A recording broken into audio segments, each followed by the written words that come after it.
time for the Daily Planet podcast show. So sit back, relax, and give us a go. Scott and Matt and maybe a guest have undertaken an epic pod quest. We're gonna ramble on about movies and books and television and directors and film festivals and this really long list of stuff that I know nothing about, but they gave it to me and they really wanted me to read through it.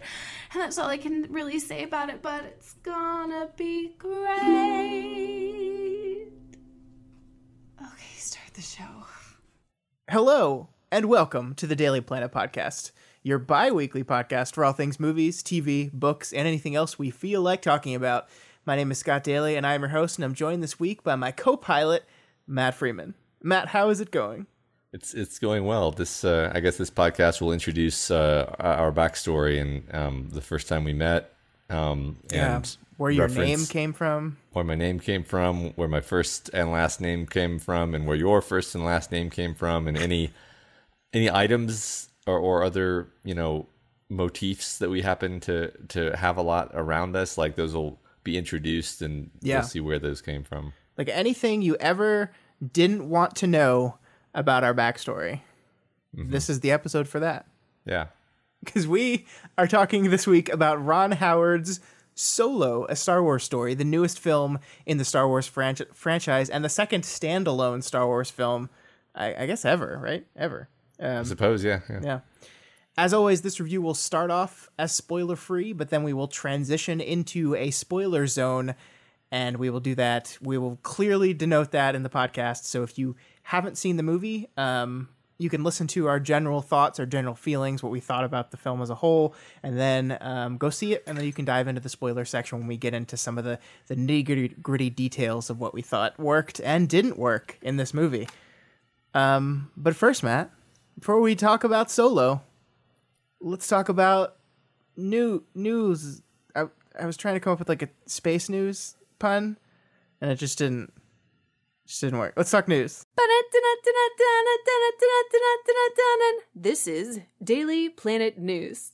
I don't like that.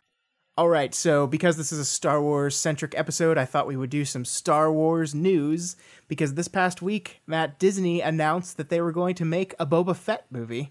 And not only were they going to make a Boba Fett movie, but they announced who will be directing it. And that's James Mangold, the guy who was responsible for last year's very popular film, Logan. So what do we think about this? I guess I just this moment learned that it was James Mangold. I did see Logan finally recently, and I liked it. I can't get over the tweet that someone suggested that they give the movie to Taika Waititi, which I thought would be, the better choice. The best thing ever? Yeah, I agree. Because that's kind of what we need, right? For Boba Fett, do we really want serious, F-word Boba Fett? Or do we want a bit of tongue-in-cheek acknowledgement that this is ridiculous, that we're having a Boba Fett movie? Yeah. I mean, I think we're going to get into that in Solo, but when I first learned that they were making Solo and who was making Solo, I thought that's what we were doing with that movie too. And that did not end up being the case. But yeah, I don't know. Boba Fett, here's the thing. Boba Fett's not a character, Matt. Yeah. Boba Fett is a costume. That's what people like. They like the costume. I don't know why that was so funny. Yeah, you're right. It's just an image. Yeah. There's nothing behind it. Yeah. So this, it just has to be a prequel because spoilers for a movie that came out in the 80s. Boba Fett dies, just in a not big deal. Han Solo accidentally kills him. In the beginning part of Return of the Jedi. So It can't be a sequel. It has to be an origin story thing or something. And Jesus, I could care less about this. I'm sure you're aware that in the old school expanded universe, Boba Fett obviously survived in the Sarlacc stomach and escaped. Of course. Yeah, I mean, I will never. They could very well do that, but I don't know.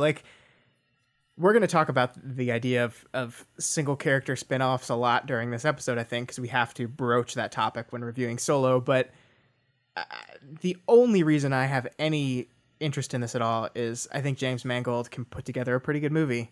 And I don't think just because he did Logan that it has to go into the Logan vein of like hard R, super violent thing. But I think that's what like people are going to be expecting, I guess. But man, I don't know. Yeah, I don't know. I guess we can't really say much is the thing, because one thing that I will say just briefly about this movie that we're about to talk about is that they are allowing these movies to be pretty different from each other. This is not an MCU thing where there's like a guiding hand making sure they're all kind of staying within the lanes.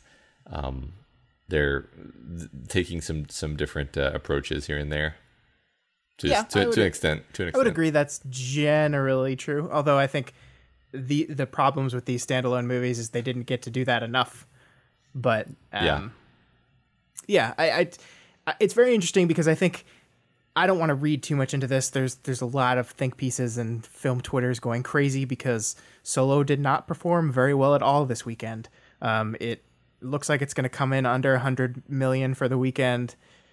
Domestically, it did not do very well overseas. It bombed in China. China has never been big on the Star Wars train, and as much as Disney has tried, they have just not responded to this. So yeah, that kind of makes sense, because the reason Star Wars is a thing here is because it was this cultural phenomenon for the last 50 years or whatever it is now. Whereas in China, it's like unless you have that nostalgia, it's not obvious why they would go for it. Yeah. I think that is, I think, on Disney's target, though. They look at domestic receipts for these movies, and they're like, yeah, that's fine. We're doing great there. Force Awakens made $900 million domestically, which is insane. I think The Last Jedi made like 660 or something million. Rogue One did very well domestically. So their targets are internationally, but even here, this movie underperformed. So I'm not going to sit here and say things like, oh, well, now they're going to cancel the Boba Fett movies. They're going to cancel the side project spinoffs. They're obviously not going to do that. There's too much invested. There's too much money in these things. Will they retool how they do these things in the future? That might be true. I think one of the things we're going to see is that maybe Disney has realized that the Star Wars once a year thing is not going to work out for them. One of the things that I think the MCU did a very good job at doing is making it seem like even if they have 3 of them a year, each MCU movie is an event. I don't think they've succeeded on the Star Wars front with that, especially when you have when you differentiate between main series and literally a spinoff. Right. And this may be a bit of a rabbit hole to go down, but I feel like there was actually some cleverness in terms of partitioning the MCU, where you could be like, you could be like, yeah, I didn't really care for Thor 1, so I'm not going to go see the other Thor movies, but I will go see the other Captain America movies, and that way you don't end up seeing all of them, and yet you don't feel like, oh, the brand has lost its sway. I'm not going to go see. I don't like these MCU movies anymore. Like you've partitioned the brand kind of like a ship with compartments in its hull, so that if one of them fails, the damage is contained. Yeah, that is true. All I know is, as much as I have mixed feelings about this movie we're going to be talking about today, the fact that the insane Last Jedi crazy Star Wars fan haters are celebrating this weekend bothers me to no end, because they're like, I think Solo did not do well for a whole lot of reasons, and I don't think one of those reasons was angry fanboys boycotted it. I really don't. I agree. Speaking of fanboys, let's talk about Damon Lindelof for our next piece of news. Because I don't know if you were aware of this, Matt, but it was announced a couple years ago, I think now, that Lindelof is making a Watchmen TV series for HBO. And this week he wrote a big long letter about it that he released on his Instagram, which there's got to be, this is a complete tangent, but there's got to be a better way to write a long form message to your fans that's not take pictures of a word processor and put them up as Instagram photos? Because that's how he communicated this. Yeah, for all I know, that is probably the best way to actually get people to read the thing. Because like he could have released a Medium article or something, but it's like, okay, but who would actually read it? Yeah, I guess that's true. But anyway, there are a couple big announcements as far as the project goes. First, he went on, and actually, you and I have a very complicated relationship with Damon Lindelof. Yeah. Some would say we hate him. And while I think that's probably a little too far. No, I've just been on record saying that he ruins everything he touches. I don't think he's a bad person. I think he's cursed. So he opened this letter with a very long conversation about how much his father loved the Watchmen and this relationship between him and his father, where his dad would buy him the tickets, and then he closed that section of the letter talking about saying goodbye to his dad on his deathbed. Which is, he admits, like a way to get us on his side by feeling bad for him. He says that right in the letter. He's like, now that I've made you kind of pity me and now I'm on your side, here's what I'm going to do with the thing you love. So he says in this letter, we have no desire to adapt the 12 issues Mr. Moore and Mr. Gibbons created 30 years ago. Those issues are sacred ground and will not be retread, nor recreated, nor reproduced, nor rebooted. They will, however, be remixed, because the bass lines in those familiar tracks are just too good, and we'd be fools not to sample them. So what did you think of this? We're not going to have a straight remake, but a remix. I'm not even quite sure what that means and what it's going to look like. Yeah, I mean, to me, just intuitively, it sounds like, we're going to make something that is actually just inspired by Watchmen, but then we actually got the Watchmen IP, so we're going to reuse the IP also. So basically a very low faithfulness adaptation of the material, and I think the word I'm looking for is fan fiction. I think they're doing Watchmen fan fiction. Interesting. I hadn't actually put that word to it in my thought process through this, but I think that sounds about right. A fan fiction in which the events of Watchmen happened and still happen and will happen, but explores a different aspect of it. Yeah. Yeah. I think that's probably the best way to describe it. I don't normally use that word to describe like extended universe things, because if the extended universe things are meant to fit within the universe, then it's just extended universe. But this seems like it doesn't even care if it honors the Watchmen source material too closely. Like that's what I take away from that. Yeah. Well, and I think that's the subtext, and it eventually just becomes the text of the letter, which is he's writing this big long thing to basically preemptively apologize to super fans of the Watchmen that no, I'm not just going to remake your thing, but I'm probably going to piss you off anyway. And I think it's a very interesting time we live in, Matt, that a millionaire, successful, as much as you and I don't like him, he is a successful writer and director, feels the need to preemptively apologize for something he's working on. I think we've kind of reached peak fandom is terrible now. Yeah. And I like Watchmen. I didn't think the movie was all that great, Snyder's version, and I'll watch this to see what it is, but I'm not gonna lose my mind over it. I don't know.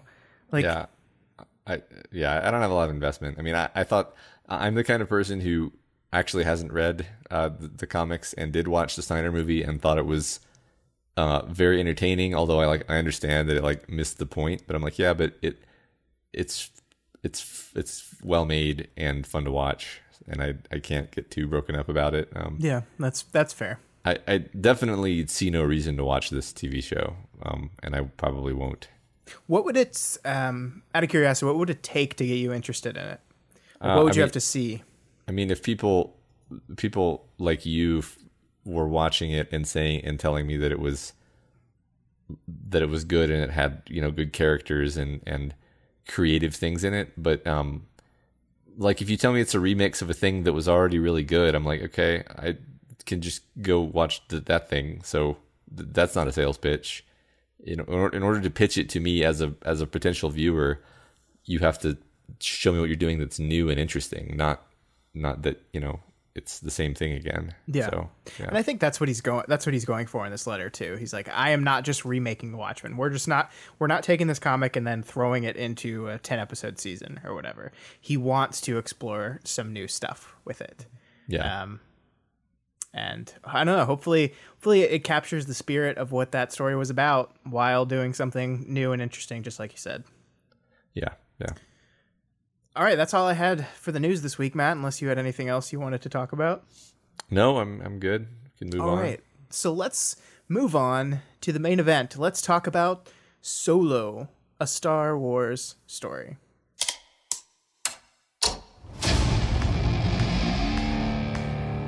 I've been running scams on the street since I was 10.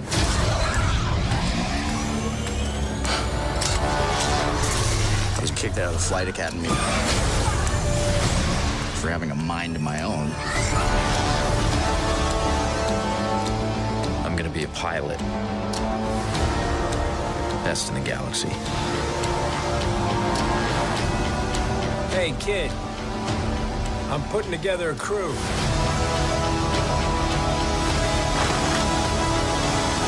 You in? That's yes.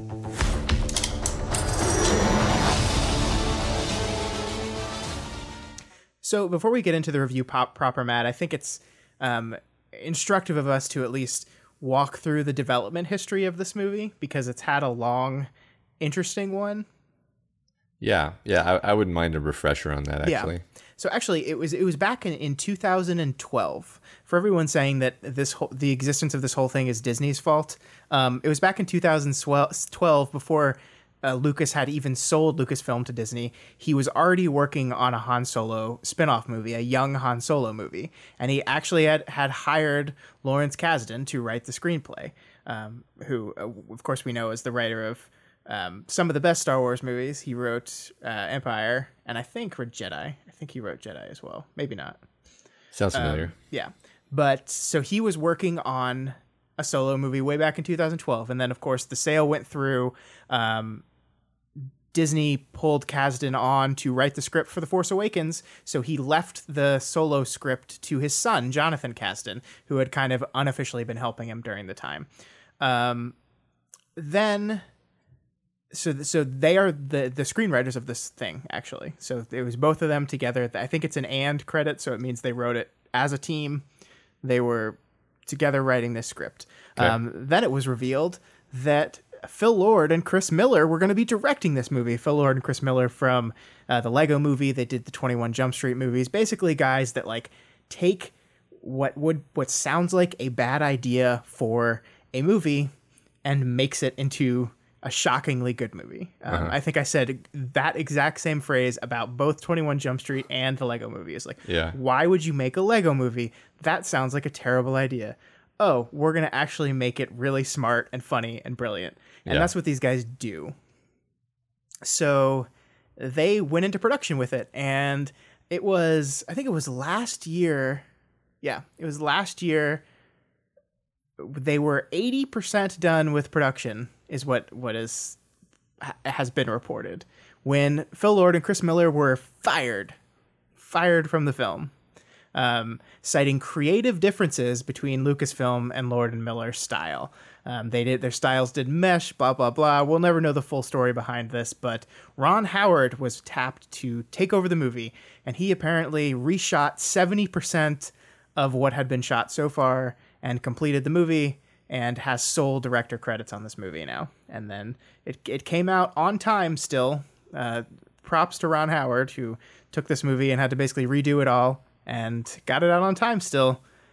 And now we watched it. I'd love to know the story of like, did Lord and Miller disregard the script, or like, is it a different script than it was in the beginning, or is it the same script but they just shot it differently? Like that's really confusing to me. From what I understand, the script is largely the same, but Lord and Miller are guys that like improvisation. They like to throw some improv in their movies, and I think maybe that is where the disconnect kind of happened. Okay. And so Kathleen Kennedy, who's the producer who runs Lucasfilm, she runs this whole show. They wanted a certain vision for the movie. Lord and Miller had a certain vision for the movie. Lord and Miller refused to compromise on that vision, and therefore were fired. And it's interesting because I think Star Wars is very protective of the IP. So if you have someone that likes to improv, and you could have improv lines that mess with some internal universe nonsense within the Star Wars, I could see that being a problem because they closely guard this IP. It's not like they're not true spin-offs in the fact that this doesn't necessarily take place in the same world, or it doesn't have to follow the exact rules of everything that went on. So I could see how improv style and that idea would conflict. Yeah, that makes sense.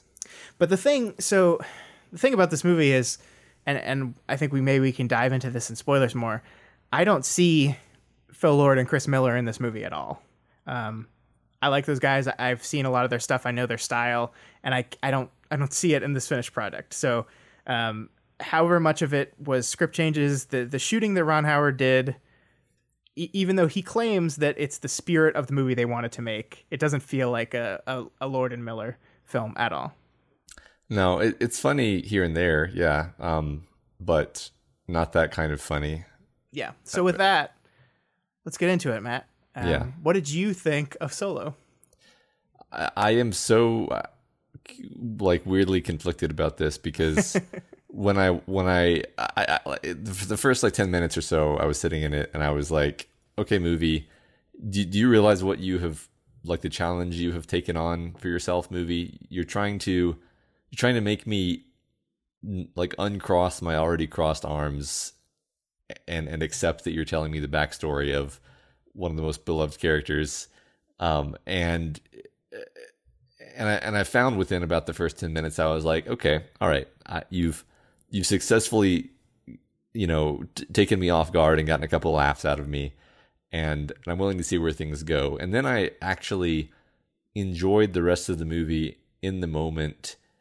But afterward, I just didn't think about it at all. Can't remember hardly anything about it, which is unusual. Usually I kind of have a pretty good recall for movies. Mm-hmm. And it just made very little impact on my brain.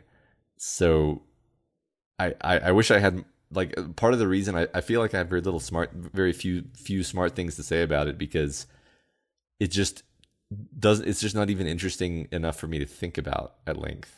Yeah, I completely agree with you. I think this is a very hollow movie. It's not saying anything really important. It's not doing anything super interesting.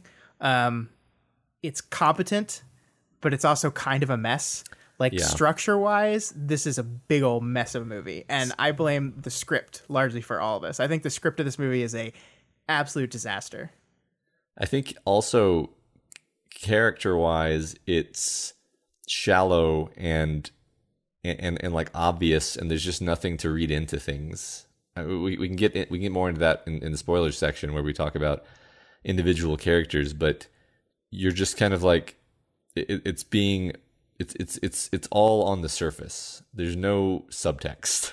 Yeah, I think you're absolutely right. And I think a lot of that goes back to the writing, and there's so much of this dialogue that is super clunky. It's really weird, off-putting, very obvious and direct dialogue, and it just so much of it doesn't work. And look, Han Solo is this absolutely iconic character. In Star Wars, when you went home as a kid and played Star Wars, nobody wanted to be Luke Skywalker. They wanted to be Han Solo. And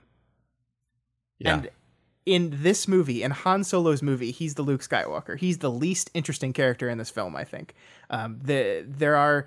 You're right that a lot of the characters aren't deep, but I was way more interested in Emilia Clarke's Kira. I was way more interested in Donald Glover's Lando. I think the best character in the movie is the droid L337, even though it spells elite, and it's dumb. It's so Yeah. dumb. But Phoebe Waller-Bridge does the voice of this droid, and I think that character is excellent and hilarious and the best part of the movie, in my opinion. But yeah, Han Solo is just so bland.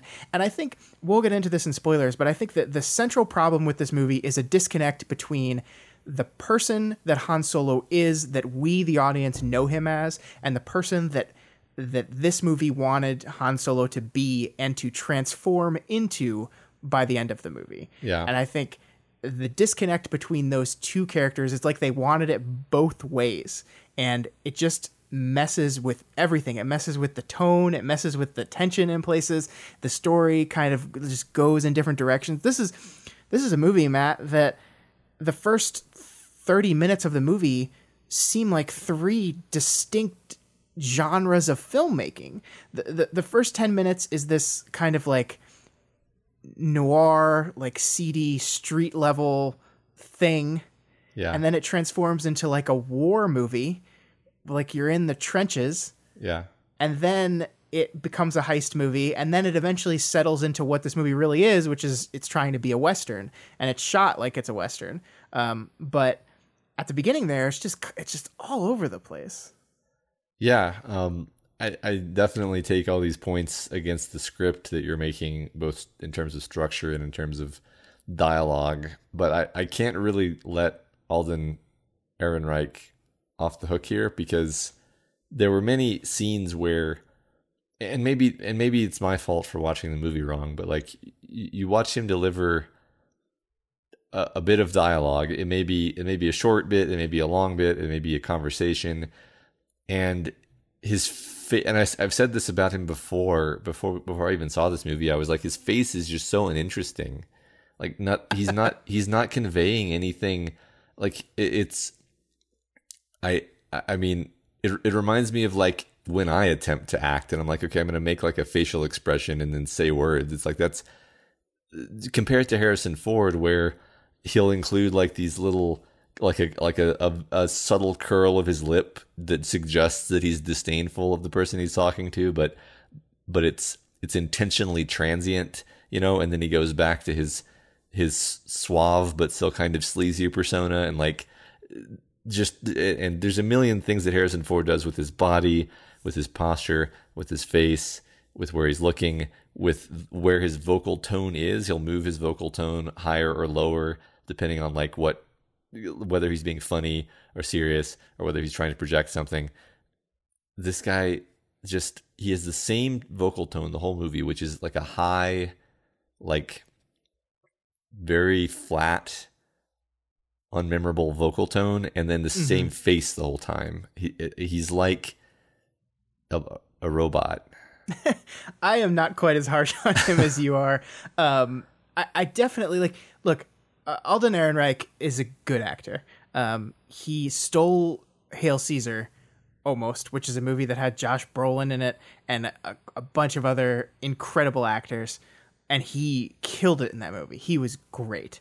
But this job is probably like one of the most daunting tasks anyone would have to undertake. Like you said, Han Solo is one of the most recognizable and universally beloved characters in the franchise and in the world. And it was probably an impossible task to do. And he's not trying to do just a straight impression. Like I really he is not trying to be Harrison Ford playing Han Solo. He is doing an interpretation of Han Solo. And I agree that it mostly is like very distinctively not Harrison Ford and almost like not distinctively not the Han Solo we know. There were a few line reads, there were a few moments where I felt a little Han Solo-y channeling out of him. I won't spoil them, but there were a few moments where those were where I think he landed it. But I think for the most part he's going for it with like the squint and the smirk. Like he's trying to do like he's very squinty in this movie, and I think maybe he like watched footage of Harrison Ford do like a little bit of squintiness, and like I think he like overdid it. Like sometimes you're doing if you're doing an impression of someone, you take their most exaggerated and obvious traits and focus on those because those are what jump out to you. And that it was in how he tried to make his face look where I noticed a little bit of impression. Certainly not the way he speaks, but his face and his eyes. But I don't like.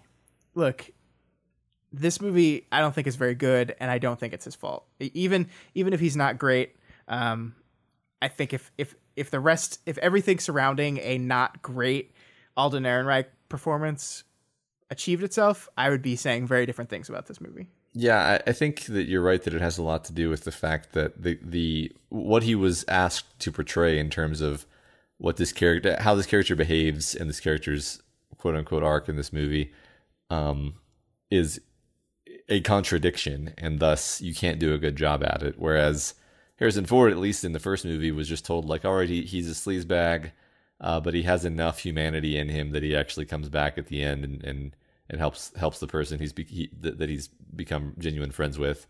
Right. That's it. Like that's all you need to do, and you can easily kind of like conceptualize that as a real human being. But what he's being asked, what Alden is being asked to do in this movie is incoherent, and that's not his fault. Yeah. And we'll get into exactly why in the spoilers. Yeah. The last things I wanted to talk about before we get in, I guess we have to talk about Donald Glover. He's just stupendous. Like I think he also is not doing an impression, but he channels the feel of the character so much better than Alden Ehrenreich does. I mean, Lando's not in too much of these movies, so like, it's not like you can go watch Empire and watch Return of the Jedi and have like a really solid, like, I know exactly who Lando is and what he's like. But I think Glover takes the bits of him we get in those movies and expands upon them in a natural, wonderful way. And outside of the portrayal of the character, I think he's just a fascinating character in his own right in the movie. We can't spoil it all, but his relationship with his robot friend was surprising and wonderful. Yeah, that was delightful. Yeah. I think, I mean, there are definitely some lines where he exactly captures the voice, and that was nice. I appreciated that. I do think it is a bit of a spin on the Lando character, partially like you say, because there's Lando, it doesn't have a lot of screen time, so you're kind of free to play with it, and also it's a younger character. I couldn't be happier with that part of the movie. Mm-hmm. I liked Emily Clarke's Kira a lot too. I'm glad they let Emilia Clarke. Why am I saying Emily? I'm glad they liked her, or they let her have her own accent. I'm glad they didn't try to make her do the American accent again. There's no reason you need to do that. So good job. Yeah. Let her talk in her accent. There's a lot of British people in Star Wars, so we don't need to hide accents. Right. That was great. Yeah, she's from one of the British planets. And it's interesting because I think she's a very fascinating character, and I almost would have liked to see the Kira story instead of the Solo story. But I also think her general problem is what is at the core of the issue with this movie, which again is something we can't spoil just yet. But she did a great job. The cinematography, the direction, like, I think Ron Howard gets a pretty bad rap sometimes, Matt. I think he is known as this, like, the studio's director who he can hire, and he will always come out with flat and uninteresting but good movies. Like, you think about A Beautiful Mind, you think about Apollo 13, you think about Cinderella Man, and these are feel-good movies that everyone loves, but when you think about them, you don't think about the beauty of the image, how good the movie looks. Yeah. Those are not the things that jump to your head when you think about Ron Howard. But he's a very good director, and I think this is a very good-looking movie. His cinematographer was the guy who did Arrival, and I'm blanking on his name now. Let me look it up real quick. Bradford Young was the DP that did Arrival, and he worked on this movie. And I think he does, as with a movie in its latter half, slots very much into that Western feel, and he shoots it like it's a Western. It's kind of lit, like this is a kind of a dark movie, and I don't mean tonally, I mean just the lighting of the film is kind of dark, and in that kind of Western way where the shadows are very pronounced and definitely there. And I think that works here. I think this is a very beautiful movie. Yeah. It reminded me of all of the seedy stuff in the original Star Wars movies, which is something that I feel has been lacking from all of the other new movies, really. But also not just like, oh, let's just rip off how they did, let's just exactly copy the elements that made that shot. It's more like, this feels like other corners of that world, of that seedy underbelly of the Star Wars universe, which I didn't realize until I saw it. I was like, oh, that's what I've been missing. Like this is as much Star Wars as lightsabers, and I'm so happy to see this. It was beautiful and immersive in its dank sliminess, and not that everything in the movie is like that. There's a lot of variety in terms of the visuals, and I agree. It looks really great, and I appreciated that. Yeah, I mean, there's a train robbery sequence about halfway through the film that I think is done remarkably well. I loved how that was shot and structured. Like, that's weird. It's like, I think this movie is a couple of well-constructed sequences where the things that tie them together are so bad and messy that it kind of ruins the movie for me. Yeah, I agree. And the references, Matt. Before we move on to spoilers, we just have to say, how did you feel about the constant callbacks and references and all these things? We won't go into detail of what they are, but they are here and they are aplenty, and the music even coaches you through them. Like, you see something that you're supposed to recognize from a previous Star Wars movie, and the Star Wars theme will come up, or a different theme will come up, just to make sure that you know this is. Do you remember this? Do you remember it? I honestly thought that was fine and didn't ruin the movie for me or anything. Like, if that were the worst thing that the movie did in terms of making mistakes, then I would have loved the movie. Yeah, I think that's fair. And I'm sounding super negative right now. I realize I actually enjoyed this movie. I just recognize that from a character and plot point of view, it was just so jumbled that I can't really care too much about it. Yeah. I'm sounding super negative right now because this was, out of the 4 movies Disney has made since they've taken over the franchise, this was by far the worst one for me. Like, not even close. Yeah. All right, with that, I guess let's get into spoilers. Let's talk about some stuff. Let's parse through some of this nonsense because there's a lot of it. Yeah. I don't even know where to start to be specific, though. It's like it just didn't really connect. Yeah, well, here's what I think the movie was trying to do and where it failed. I think what the movie was trying to do, if you look at what the objective of this movie on paper is Han Solo used to be this outgoing, super positive, friendly guy. Let's show how he became the person we know at the beginning of A New Hope, and therefore the person who he becomes by the end of A New Hope is the person he was actually all along, and it's just life beat that out of him. To me, that was their objective. Mm-hmm. And the betrayal from Woody Harrelson, the betrayal from Kira, were the events that led him to be this cynical, untrusting jerk. That's what I think they were going for. The problem is, in order for this movie to feel like a Han Solo movie, they also needed him at times to be the cynical, untrusting jerk. So they have a guy who runs away from things a lot, runs away from problems, is sarcastic and dismissive of a lot of different things, and they want both of those things at the same time. They want him to be this plucky, optimistic guy that gets that beaten out of him, while also being the Han Solo, so people in the audience can recognize Han Solo. And that central disconnect, just blows up the whole movie for me. Yeah. I mean, so thanks for outlining all of that. I think what would have made it a great movie is if they just didn't pull their punch at the end. Like, have him murder the guy in cold blood and like turn his back. And like, it would take more than that. It would take more than just changing the way that one scene went, but like show that he's a bad person now and have the movie end that way. Yeah. Well, sorry, go ahead. I mean, it's just he just has this, like, he's just like a sad puppy at the end of the movie. It's like, no, that is not, I don't feel anything about that. Because this movie posits that he helps these people and then goes to Tatooine for 20 years and does nothing. Right. And does more like bad guy shit, basically. I mean, that's yeah. I think you're right. I think what the movie failed to do was really sell the turn at the end. And I think a lot of that has to do with the failure with the Kira stuff. Like I said, I think Kira is a very interesting character. I think Emilia Clarke plays her very well, but they pulled their punch with her too. There's all this talk about like, you don't understand the things I had to do to survive while you were gone.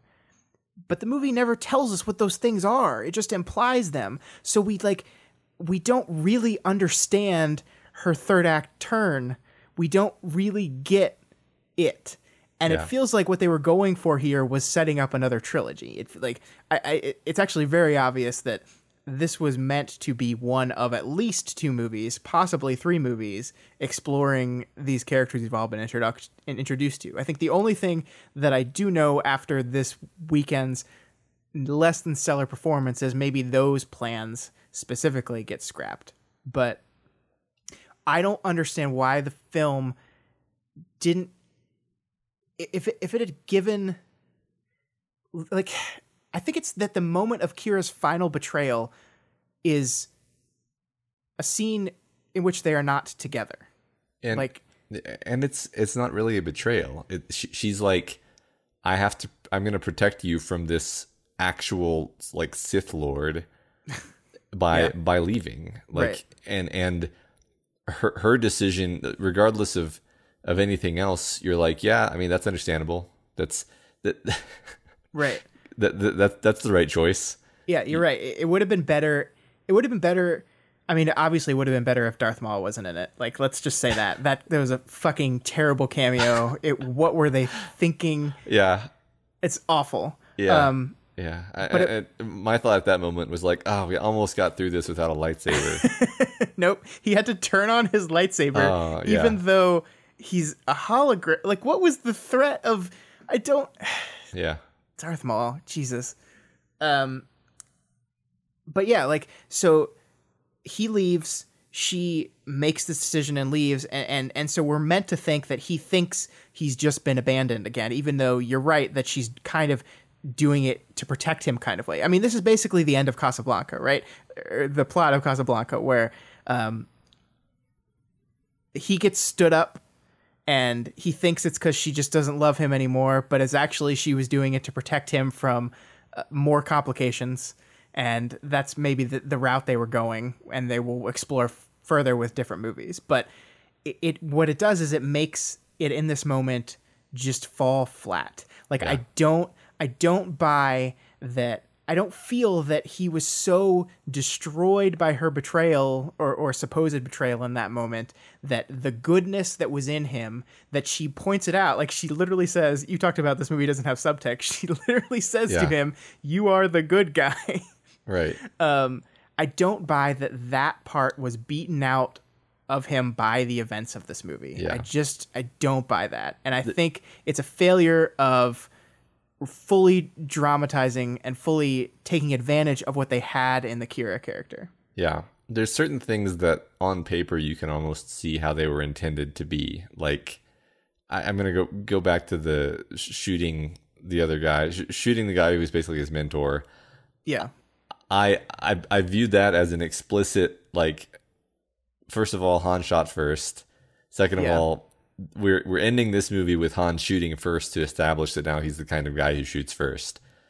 And that's the perfect, like, symbolic way of showing that he is ruthless now.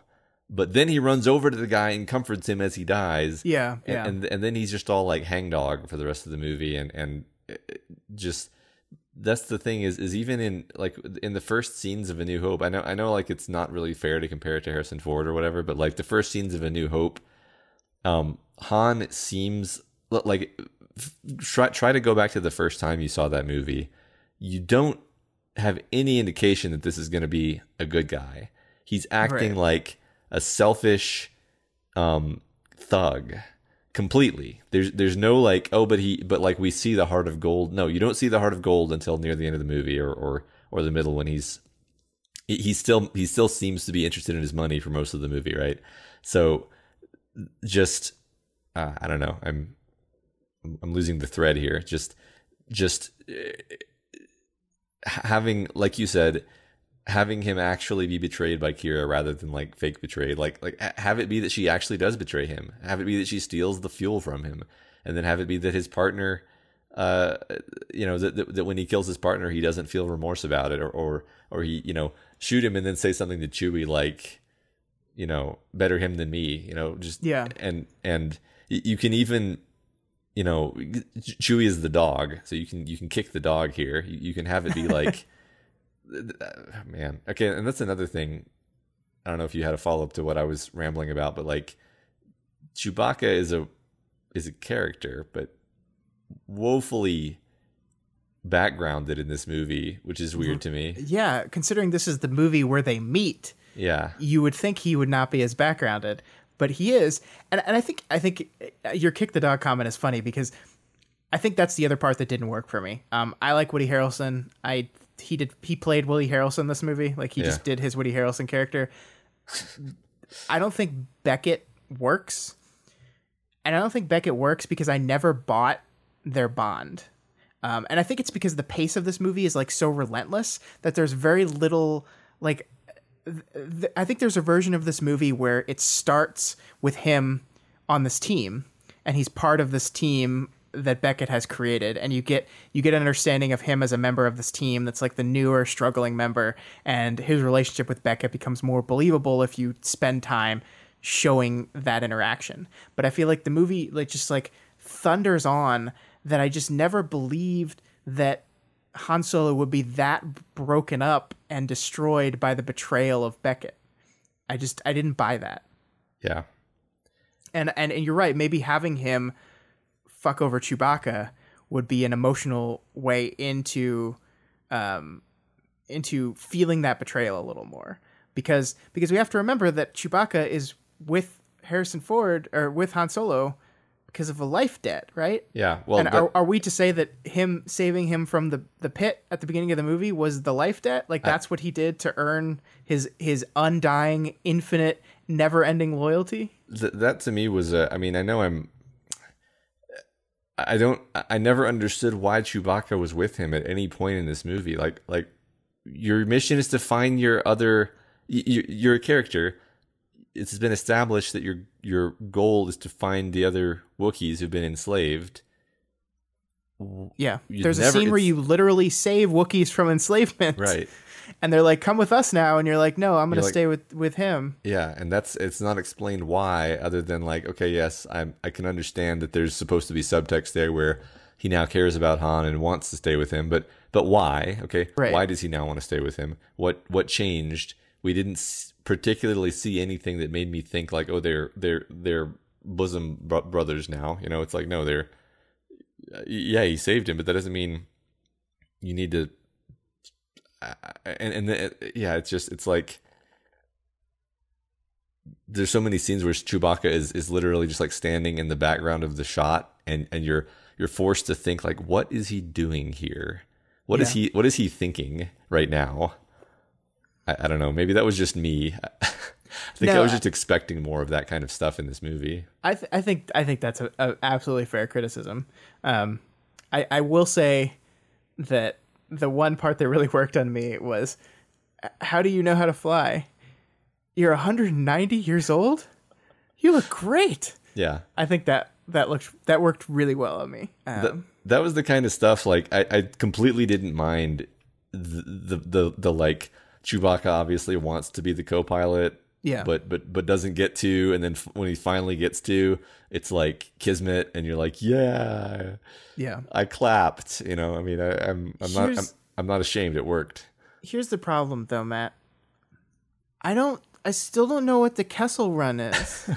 What is so? Okay, let's just try to parse this, because what the movie is saying is that on the spice mines of Kessel, they also have this magic light speed powering MacGuffin.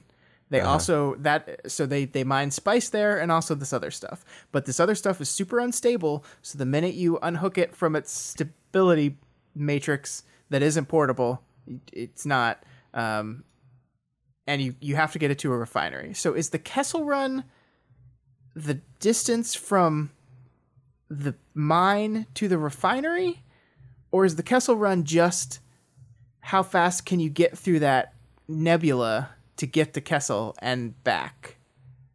I think it's the first one, but I think your point is that it's not clear at all. So every time they remove this ore from Kessel, they have to speedily get to that other planet, which was just like 2 huts. The refinery on this other planet is just like 2 huts in the desert.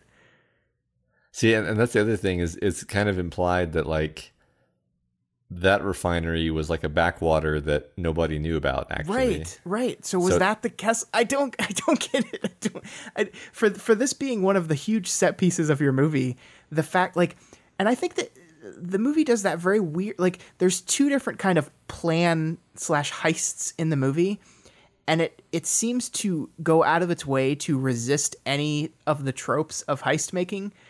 We don't understand what their plan is at all at any course. Like, you know, normally there's like the planning meeting where they go over the plan a little bit, and maybe you kind of hide that, you don't show the whole plan to keep the tension for our characters. But I still don't understand what the plan is after watching the plan executed. Yeah. Well, yeah, you're watching them go in, and it reminds me of like D&D characters just throwing themselves into a situation and kind of hoping they roll well. Like there was no, like, okay, you're just going to go into their headquarters. How do you know what their headquarters is like? Like, why do you believe that you're going to be able to shut down the security system from the room they're taking you to? Yeah. Like, it doesn't. And there was no, like, I expected there to be more drama when he, like, finally unhooked the fuel MacGuffin from the thing that was keeping it safe. Like, right, like, once you pull, like, it's like this scene, like, okay, once we disconnect this, we're on the clock. Like, they tried really hard to make you feel like the time limit was based on the unrefined ore, like, breaking down, but they also put a bunch of other time limits in there too. So there's like other stuff going on, like when they're actually flying in the nebula and they're by the problem is not we're running out of time. The problem is I'm being sucked into this maw and this giant creature, and then the 2 sides of the thing are collapsing and I need to go through them really fast. Like, it never feels like they're racing against time. It always feels like they're racing against other things. And I don't know. I knew that the Kessel Run was going to be a part of this movie. Of course it was. How could they resist doing that? I was so surprised at how poorly it was executed. Yeah. I think the movie had a big problem with, I don't really have the vocabulary to describe this, but I'm going to refer to it as like the abstract psychological stakes ball. And in good filmmaking, you always want the audience, not necessarily consciously and explicitly, but you always want them to implicitly understand where the stakes ball is and have their eye on it. But like, think about the first part of the movie where they're trying to sneak their way into the airport by bribing. Okay, so first of all, if you're trying to bribe your way past TSA, I don't think that a TSA agent would accept plutonium. You don't do it at the gate. Yeah, you don't do it at the gate. You do it beforehand. Yeah, like that's not gonna. That didn't. To me, that moment just didn't work. I was like, that's a stupid plan. That's just like a really stupid plan, and that just wouldn't work. And then for some reason, the Imperial officer accepts the bribe of like a fuel source that she's going to have to somehow sell, which nothing about that made sense. Okay, moving on from that. she lets one of them through, but then stops the other one in a way that's very likely to get the finger pointed at her for doing that in the first place. Yeah. Rather than just letting them both through and being like, okay, I obviously want this situation far away from me. Then once he's through security, instead of grounding all the flights like they would if someone snuck through security at an airport, they're just like, oh well, we'll just harass a bunch of human-looking people, and then somehow Han Solo gets, so he gets on he signs up for the Empire, right? And then that would be like the TSA is chasing you, and you escape from them by joining the army. Yeah. What? Yeah. Huh? And somehow there's a ship that he got on. Just none of it.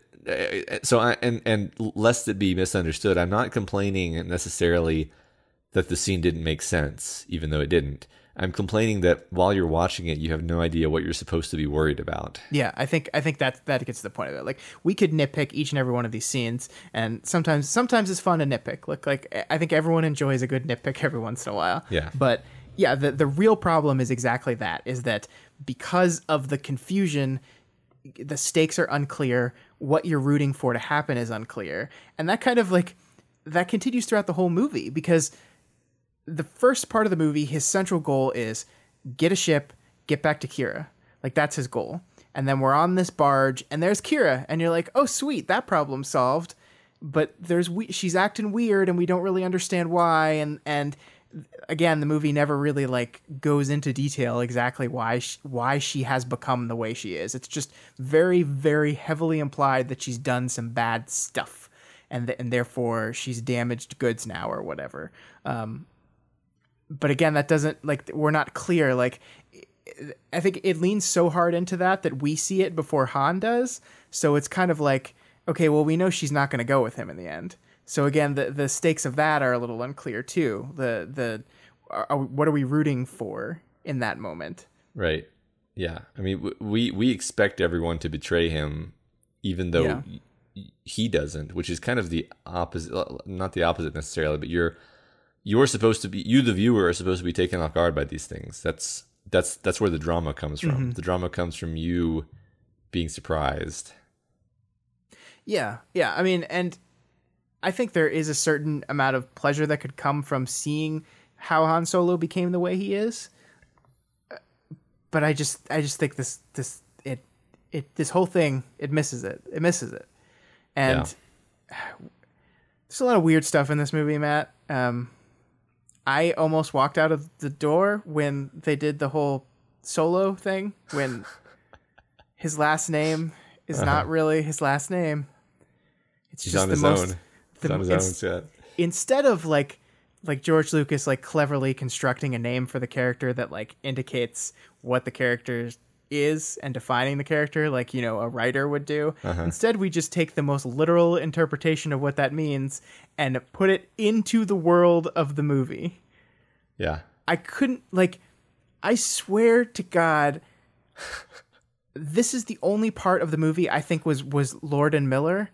And I think they constructed it to be a joke. I think they were playing off they wanted to play off the ridiculousness of it, and Ron Howard shot it straight and shot it as a defining moment, and I was like, oh my God. It was so bad. It's like Joss Whedon wrote the line in the X-Men movie where Storm says, you know what happens to a toad that gets struck by lightning?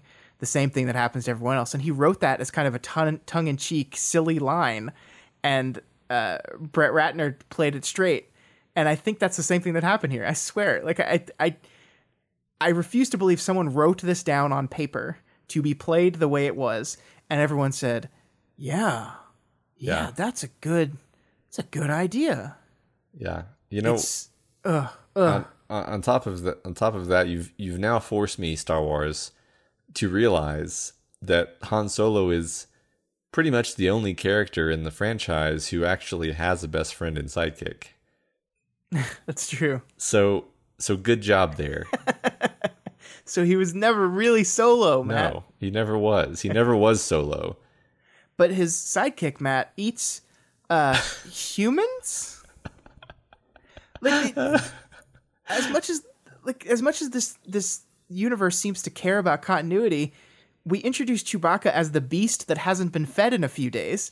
So he's just been like eating people for months. And later he accidentally rips off someone's arms, which I thought was I mean, see, that's the thing. I thought at the time that and the ripping off the arms thing were both just funny to me. Oh yeah, I think they still are. Like, I think the ripping off the arms thing is funny, but yeah, you think about it and like, again, that feels like just a pointed reference, like, because they said he rips people's arms off when he loses chest, so we have to show him rip someone's arms off at some point, right? Right. Like, that wasn't just a baseless threat to kind of make a silly English butler robot scared of him. No, it was something he literally does all the time.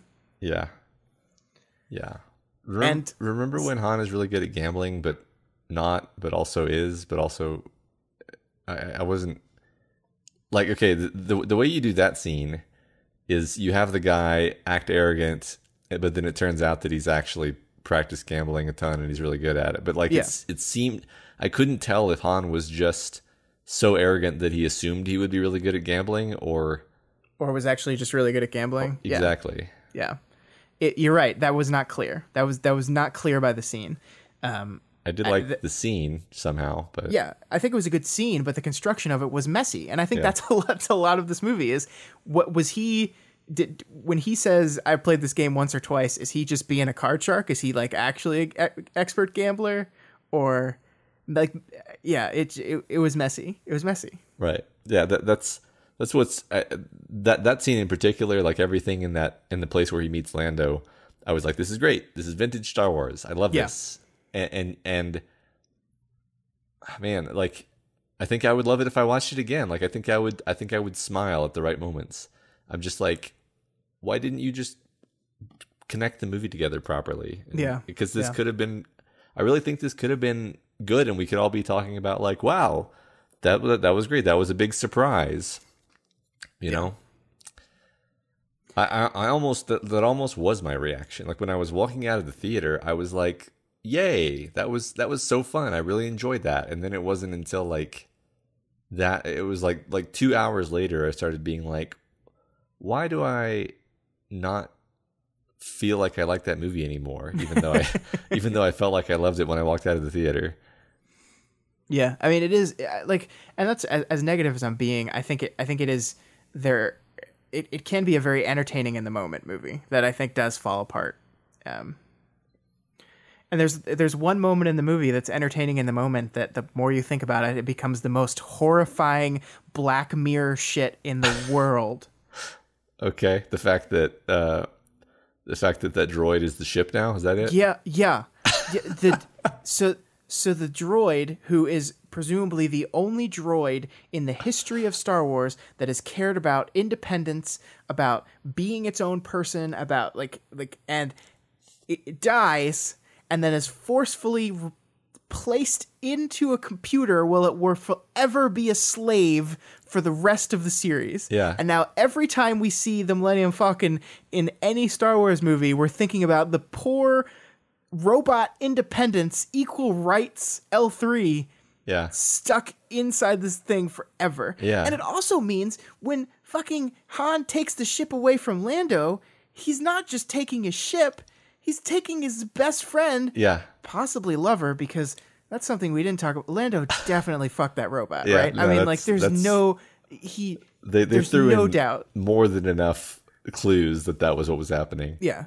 And then the scene in Empire when 3PO is complaining that the ship is being ornery, that's no longer funny. That's no, it's horrible. The slave mind in the ship is still that droid and still has that ornery personality. It's begging to be released. Yeah. Let me die. Every time I see the Millennium Falcon have any problems, have anything break down, I'm just going to assume it's L3 begging to be killed.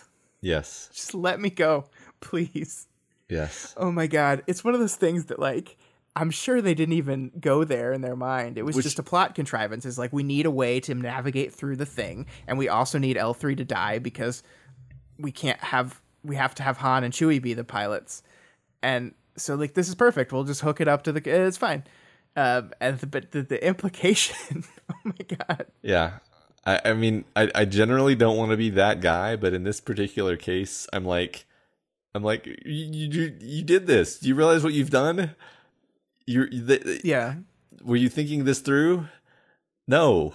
And not to mention that, like, even in the movie, okay, like I try not to nitpick when I'm like, when it's stuff that I didn't think of in the movie, but when it's stuff that I did think of when I was sitting in front of the movie, that means it was bad. And even in that point, I was like, okay, if you can take her brain out and plug her into the Falcon, why can't you find another robot body and take her back out of the Falcon and plug her into the robot body? Yeah. And then she can still be your buddy. Like Yeah. why didn't you do that? Yeah, put her into a much more efficient sex bot. Yeah, exactly.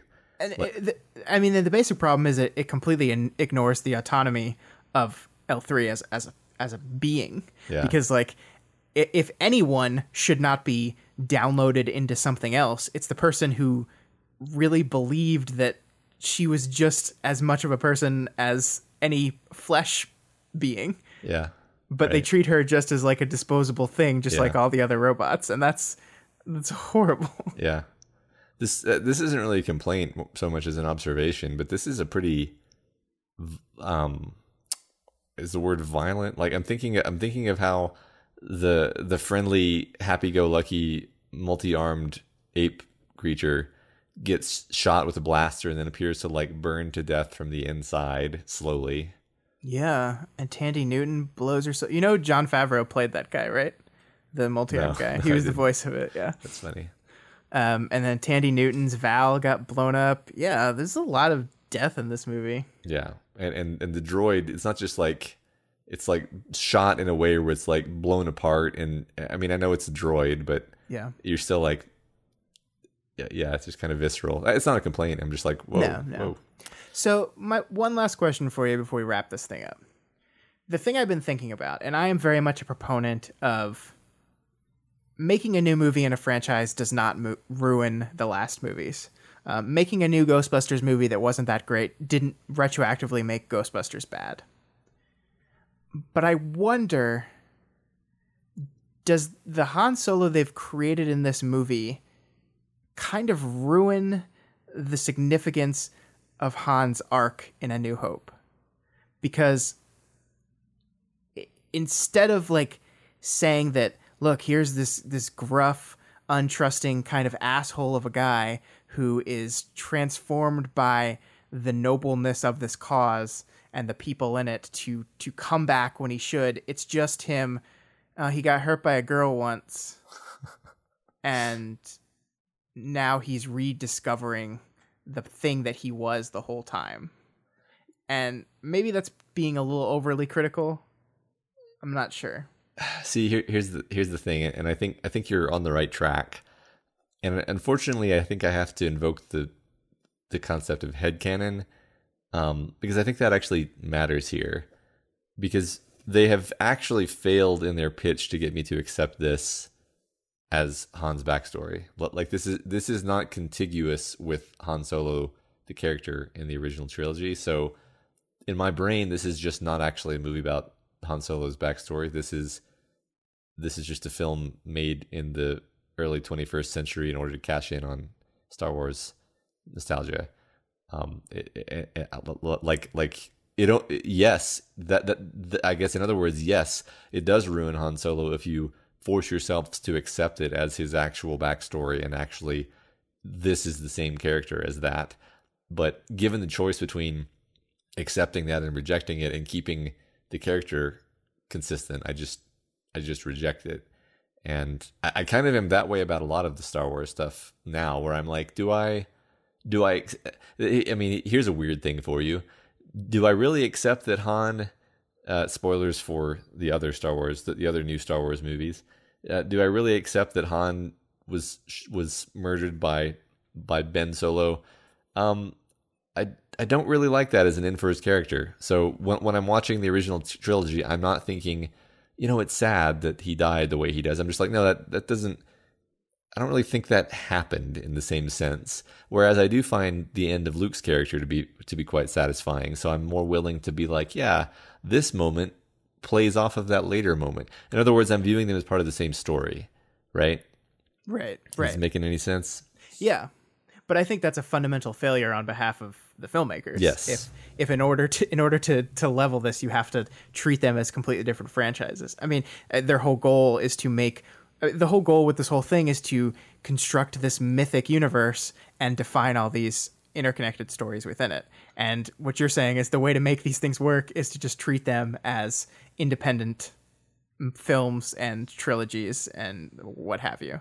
Yeah. Which is definitely a failure on their part. Right. That's you have to resort to concepts like continuity and headcanon if you want to try to act like these are the same story. Yeah. And it's a bizarre thing anyway to say like, yeah, it's the same story, but it was written by different people 30 years later. It's like, well, by default, no, it's not. Yeah. You have to really go out of your way to make that work. Right. And this is, I think, like, there's a lot of comparison that you can make to the MCU, and I almost did just now, but we have to remember this is uncharted territory, right? Yeah. This is not a universe we built from the ground up to be a shared universe. This is a guy made 3 movies a long time ago, and they became so big that they changed the world, and now we're trying to play in that same world, and there's some stumbling going on, obviously, and they're trying to figure it out. And as much as I did not like this movie, I have faith that they're going to figure this stuff out and tell some good stories, because I genuinely still love The Last Jedi. I watched it again today just because I felt like it, and we'll talk about that in a bit. But I am hopeful for the future of Star Wars, despite my cynicism being on high alert after watching this movie. Yeah, me too. I'm willing to just be like, okay, well, they're trying things. That's fine. I've already kind of lost my breakneck excitement about it. I only saw this movie, opening weekend because I knew that we were going to talk about it. Otherwise, there's a good chance I would have put it off. Yeah.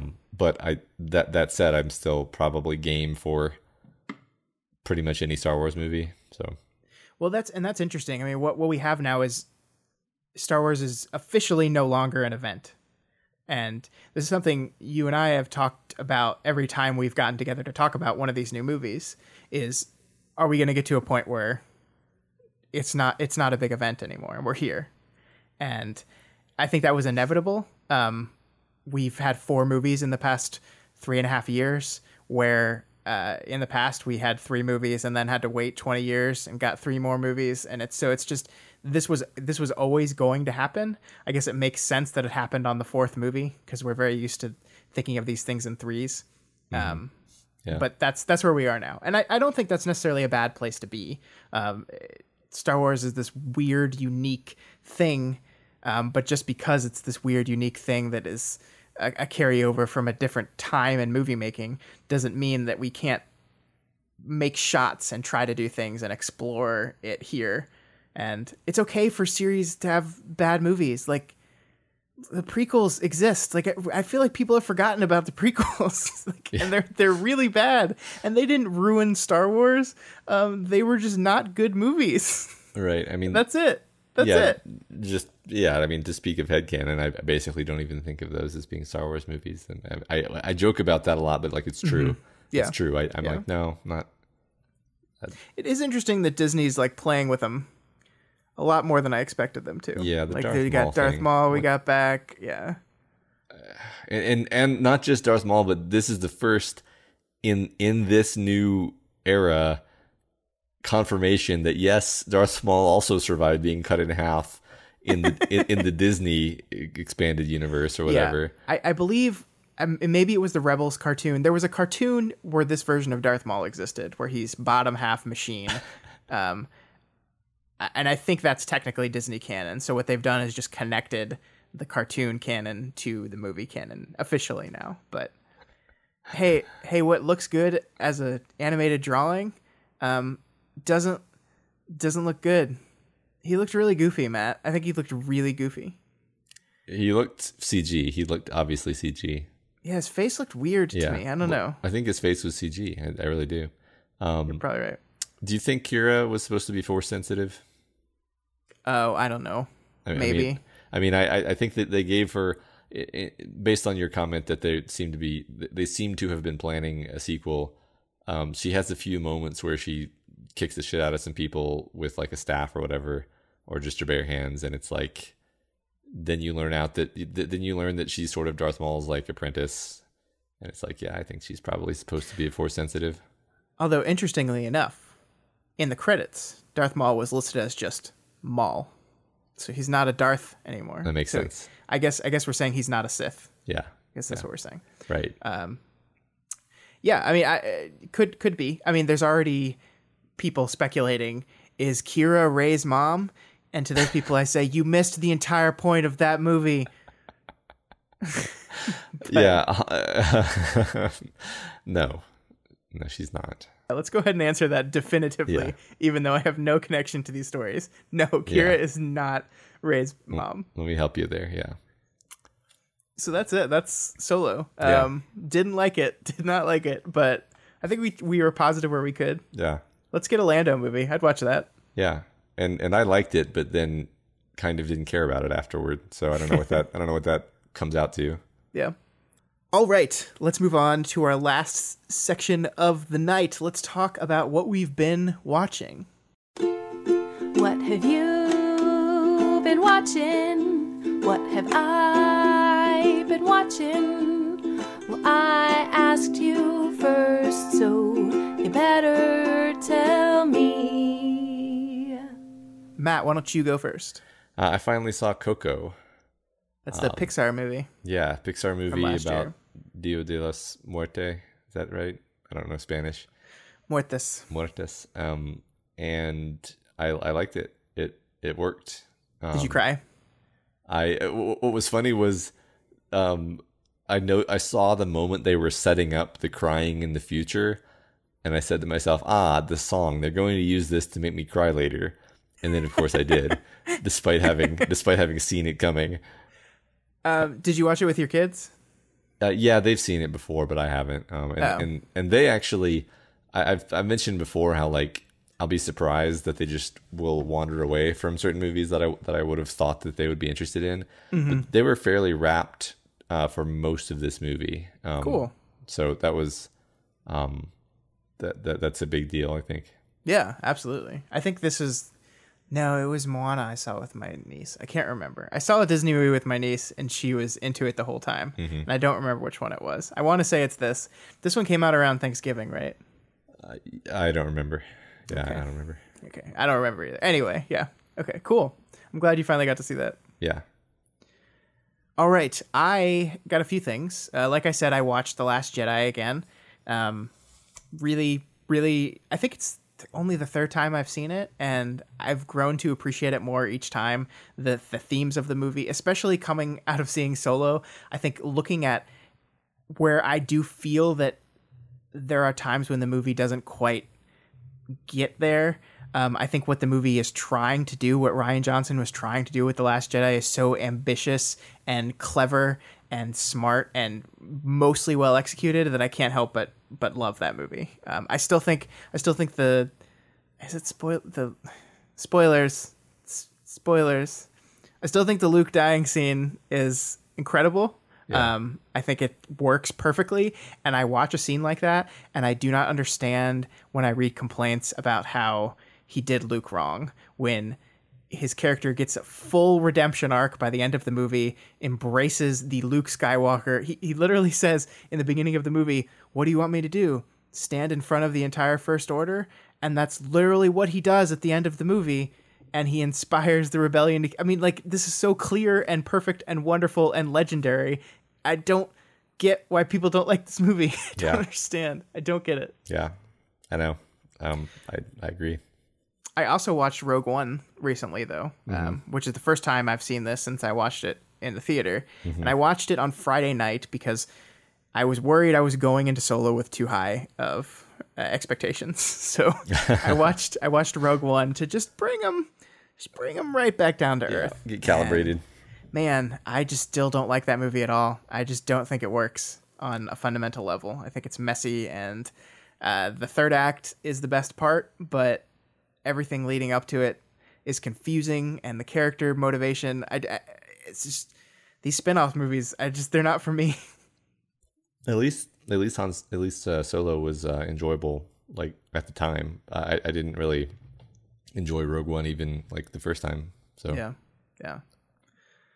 And lastly, as a circle back around from something we talked about a few weeks ago, I started watching Brooklyn Nine-Nine because the internet told me to, and I'm through almost 2 seasons now in like 3 weeks time. So I really love the show. I really, really like it. I think it's really clever. I love all the characters. I like what they're doing with the characters and how they're evolving them over time. Man, this is a good show. It's really good. I'm glad it got renewed now, even though I'm not even close to that season. But damn, this is a great show. Where do you watch it? It's on Hulu. Okay, all of it. Cool. That's I don't know if I can say I'll try to watch it, but it definitely sounds appealing to me. It's a very good go to bed show. Okay. Some of the throw on when you're laying down in bed and just watch an episode and then fall asleep. Cool. It's been my routine. I'm not sure if my brain works that way, but I take your point. All right. I think that is it. And that is all we have for you guys this week. If you have any questions or comments or just want to let us know what you thought of Solo, you can reach out to us via email at dailyplanetfilms@gmail.com or on Twitter @dailyplanetfilms. We do try to respond to just about every message we get, so send them. Yeah, and if you're not already subscribed to this podcast, we encourage you to do so and ensure you never miss an episode. You can find us on iTunes, Stitcher, YouTube, Google Play, and pretty much anywhere else podcasts can be found. Absolutely. We have tons of great content here and more new things coming each and every week. You can find all of these shows and more over at dailyplanetfilms.com. And if you like what we do and want to support us, you can consider becoming a patron of the Daily Planet. You can pledge just $1 a month or whatever else you can afford to help ensure we keep growing and keep making new stuff. It's over at patreon.com/dailyplanetfilms. Yeah, also please consider rating and reviewing us on Apple Podcasts. Every review helps us get more exposure and introduces new people to the content we make here. And that's it, guys. We will be back in 2 weeks, probably, unless I do another random bonus episode for no reason. But probably 2 weeks. Not sure what we'll be covering yet. I think that's Ocean's 8 release weekend. And I know Michael loves heist movies, so maybe we'll circle back around with Michael to talk about some lady heists. That'd be fun. Yeah, I'm very excited about that movie. But either way, we will see you guys in a couple weeks. May the Solo be with you. Podcast is over. It's done. We hope you all had some fun. Go back to your work or your school. Maybe the gym. Hey, that's cool. Regardless, just go away. But please come back next Friday. There'll be